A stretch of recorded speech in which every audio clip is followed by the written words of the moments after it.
Hey, post-editing Discord here. This video did not turn out how I was expecting it to. This is my first time doing any big editing projects, so if the editing is wonky, I apologize. I know the voiceover is wonky because I had to listen to it while editing this video, so I know it's a little bad in places. I apologize for that. Hopefully it's still watchable. I think I'm proud of bits of this video, not the whole thing. Let's get into it. Hello, my darlings, and welcome to the lab. I've been watching a lot of movies this month. I need to share my thoughts or else I will explode. So you all are the unfortunate people who have to hear me ramble about several barely related movies for... yeah, that. To make this video easier on myself, I'm going in the order I watched them all in. I'll also be giving them little ratings. These mean nothing, they're completely arbitrary. I just love a good themed rating system. These also aren't all going to be super in-depth reviews. Some I had more to say about than others. Let's go. You remind me of the babe. Let me give you some backstory. A combination of me making a jester hat for my Halloween costume, my friend group talking about D&D, and watching way too many Rachel Maxey videos made me want to watch some fun medieval fantasy adventures, specifically the ones I had missed out on as a child. I was too busy watching all the direct-to-DVD Barbie movies to even know of Labyrinth as a kid, so I'm redeeming myself now. In my 20s. Another fun fact about me that you should know for this is that I love puppets. I love watching things with puppets in them, I love making puppets, everything to do with puppets is cool to me, so of course I had to watch Labyrinth, and some other puppet-related movies you'll see later.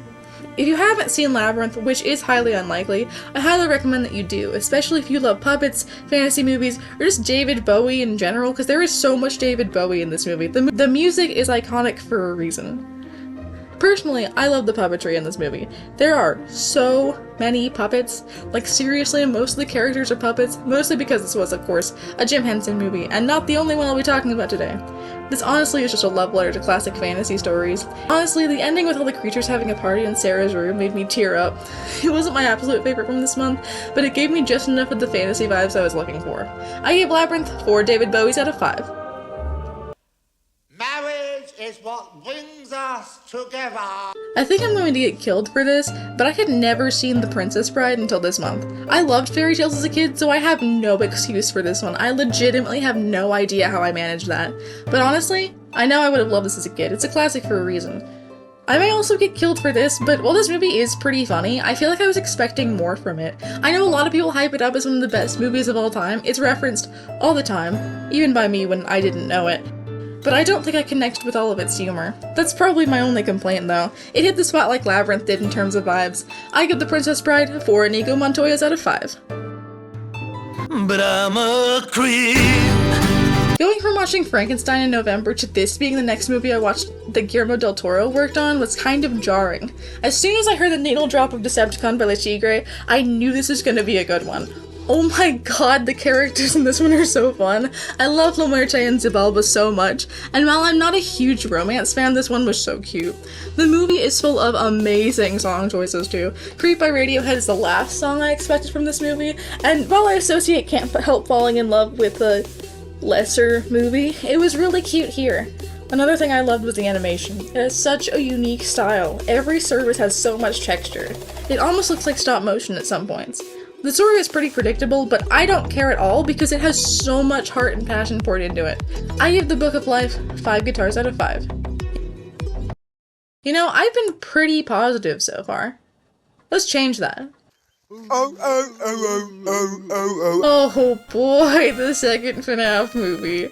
I can't say I didn't love it because I did, but as a film, it's not great. There are a ton of issues, most of which have been picked apart by more successful YouTubers. Personally, I think the plot is poorly executed, the pacing is all over the place, it just feels like they shoved in scenes to show off recognizable things, which, to be fair, the first movie did too. I never said it was good either.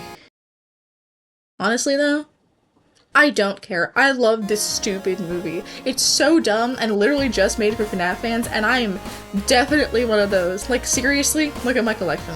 This is not the collection of a normal, stable person. And honestly, while the writing could certainly use some work, these animatronics look amazing. Anytime they were on screen, I was so excited. I wish they had used some of them more, like the puppet barely got any time, at least in animatronic form. Speaking of the puppet, I know she was supposed to be scary, but when Charlie possessed the first ghost hunter lady, it looked so goofy. It was kind of giving baby's first closet cosplay, which is usually endearing, but in a movie by a major studio, it just kind of looked cheap. Really, this is the only movie here I had any sort of mixed feelings on. As a fan, it was fun to point at the screen like the DiCaprio meme every time something from the series showed up. But as a movie enjoyer, it was the worst one I saw this month. I give FNAF 2 a very fitting 2 MatPat toy bodies out of 5.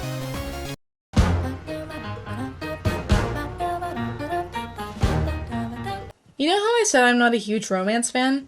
Yeah, that doesn't apply here in the slightest. I watched this one because it's one of my friends' favorite movies, and I get it. I understand now.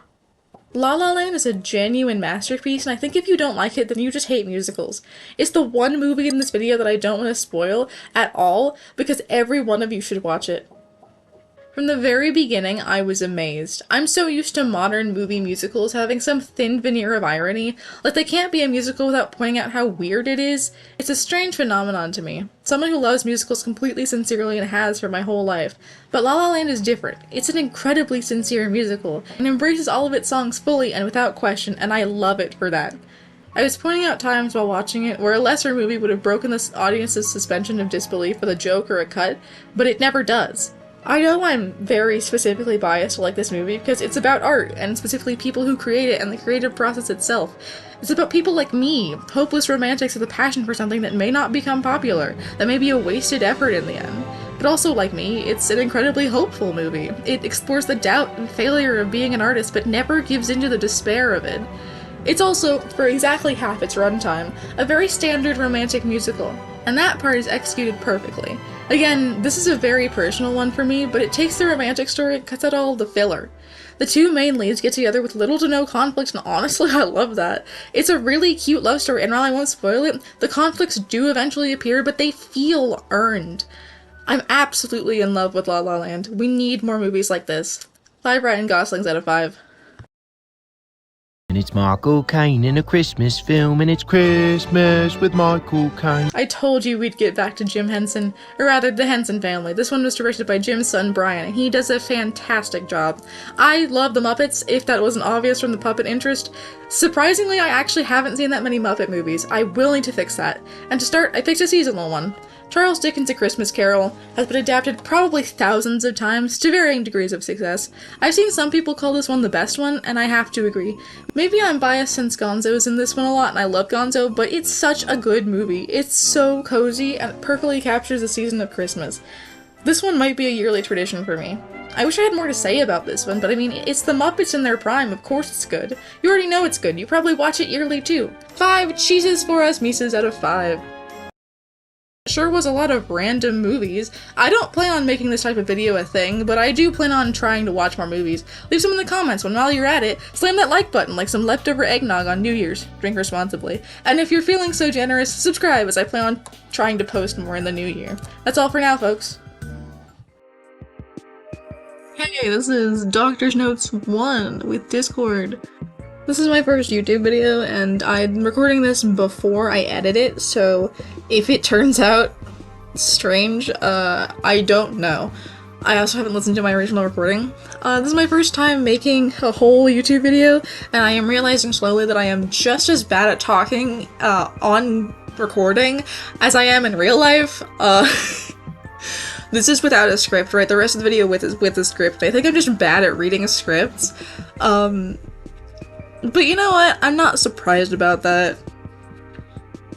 Maybe I'll make some more videos that are more like off the cuff, kind of rambly in the future. I think that would make more sense for me. But yeah, I just kind of wanted to add a little bit at the end here. That's kind of like my wrap-up section. This is very heavily inspired by the ends of all of the Wizards Keep videos. Really good channel, you should watch them. They're also another channel that inspired me to watch all those fantasy movies, so go check them out. I'll link in the description if I remember to do it. I have a cat outside my door, that's why you hear maybe meowing in the background. But yeah, this was an interesting experience. It wasn't as long as I thought it was gonna be, and honestly, I'm a little disappointed. I didn't have much to say about most of these movies. I'm really tempted to make a whole video on La La Land, though. I have so much to say about that movie that involves spoilers, and I didn't want to spoil anything in this video, because I was like, I love that movie so much, and honestly, I will make a video about it eventually in the future. Not right now, but honestly, yeah, this was fun. I haven't attempted to make a YouTube video in a very long time. I have, like, fragments of scripts in the same document that this one is in, and it's never worked out. I've been like, oh, I'm gonna make this, and then it's just never panned out because of my lack of motivation. I'm surprised I had the motivation to make this one. I did it all in one night, because I had just watched The Muppets Christmas Carol like a couple hours before I was like, oh my god, I should make a video about all the movies I watched this month. And so that's what that was. Honestly, this outro is becoming longer than like most of the segments of the video. I think that's funny. Honestly, no, I may keep this in, I may not. Who knows? If you're hearing it, I did, and that's fun. I want to make this like a trend. I want to make this like a sorry, my throat has been very dry for the entire recording of this video. So if I sound weird, that's why. But I kind of want to make this like a thing, like the doctor's notes at the end of the video. You know, speaking candidly without a script. But that's all for now. Thank you for staying till the end if you're hearing this.